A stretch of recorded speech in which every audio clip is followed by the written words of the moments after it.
स्वागत है आपका आज के एपिसोड में। चलिए शुरुआत करते हैं पिछले अभ्यास प्रश्न से। भारत सरकार ने नारकोटिक्स कंट्रोल ब्यूरो की स्थापना किस वर्ष की थी? ए 1985, बी 1986, सी 1988, डी 1990। इस प्रश्न का सही उत्तर है विकल्प बी 1986। चलिए देखते हैं इसके विश्लेषण को। भारत सरकार ने वर्ष 1986 में नारकोटिक्स कंट्रोल ब्यूरो की स्थापना narcotic drugs and psychotropic substance अधिनियम 1985 के तहत की थी।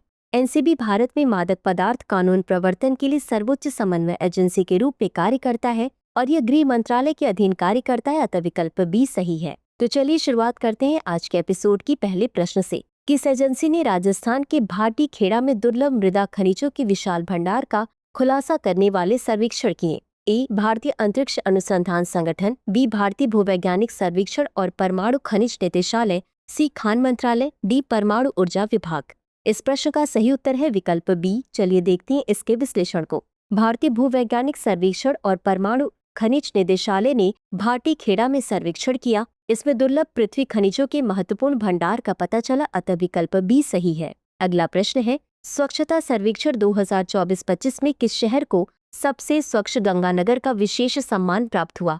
ए वाराणसी, बी प्रयागराज, सी गोरखपुर, डी आगरा। इस प्रश्न का सही उत्तर है विकल्प बी प्रयागराज। चलिए देखते हैं इसके विश्लेषण को। प्रयागराज ने वाराणसी को हराकर देश में प्रथम स्थान प्राप्त कर सबसे स्वच्छ गंगानगर के रूप में विशेष पहचान अर्जित की है, अतः विकल्प बी सही है। अगला प्रश्न है, मलेरिया के संदर्भ में निम्नलिखित कथनों पर विचार करें। 1.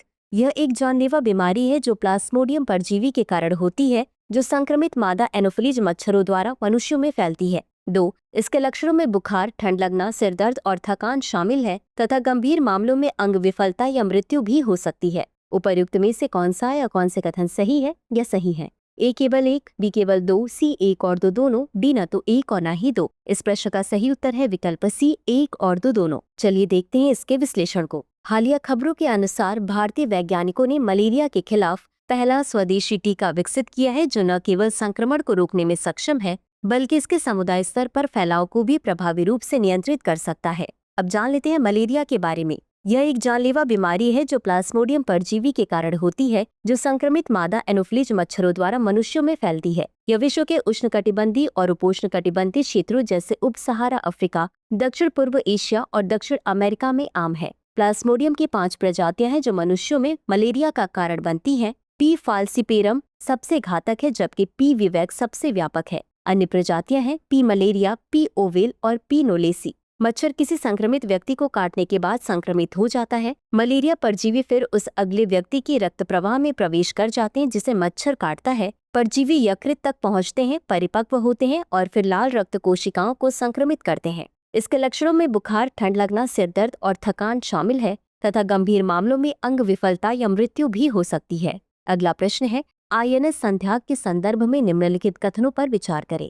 1. यह भारतीय नौसेना का पहला हाइड्रोग्राफिक सर्वेक्षण जहाज है। 2. इसे garden rich shipbuilders and engineers द्वारा बनाया गया है और फरवरी 2024 में नौसेना में शामिल किया गया था। उपर्युक्त में से कौन सा या कौन से कथन सही नहीं है या नहीं है? ए केवल 1, बी केवल 2, सी 1 और 2 दोनों, डी न तो 1 और न ही 2। इस प्रश्न का सही उत्तर है विकल्प डी न तो 1 और न ही 2। चलिए देखते हैं इसके विश्लेषण को। हाल ही में भारतीय नौसेना का जहाज आईएनएस संध्याक मलेशिया के पोर्ट क्लांग पहुंचा। यह यात्रा 16 से 19 जुलाई 2025 तक हुई और इस जहाज की मलेशिया में पहली यात्रा थी। इस दौरे का मुख्य उद्देश्य भारत और मलेशिया के बीच समुद्री सहयोग, हाइड्रोग्राफिक सर्वे और तकनीकी आदान प्रदान को बढ़ाना है। अब जान लेते हैं आईएनएस संध्याक के बारे में। यह भारतीय नौसेना का पहला हाइड्रोग्राफिक सर्वेक्षण जहाज है। इसे स्वदेशी रूप से डिजाइन और निर्मित किया गया है। इसे garden rich shipbuilders and engineers द्वारा बनाया गया है और फरवरी 2024 में नौसेना में शामिल किया गया था। यह जहाज समुद्र की गहराई, तटीय इलाकों, बंदरगाहों आदि का सटीक हाइड्रोग्राफिक सर्वे करता है। इसकी स्पीड 18 नॉट्स तक है। इसमें हेलीकॉप्टर ऑपरेशन, अस्पताल सुविधा और आपातकाल में सहायता करने की क्षमता भी है। इसी के साथ अंत में देख लेते हैं आज के अभ्यास प्रश्न को। कौन सी नदी पीलीभीत टाइगर रिजर्व से निकलती है? ए यमुना, बी गोमती, सी गंगा, डी ब्रह्मपुत्र। इस प्रश्न का उत्तर कमेंट बॉक्स में जरूर दें। आज के लिए बस इतना ही। धन्यवाद।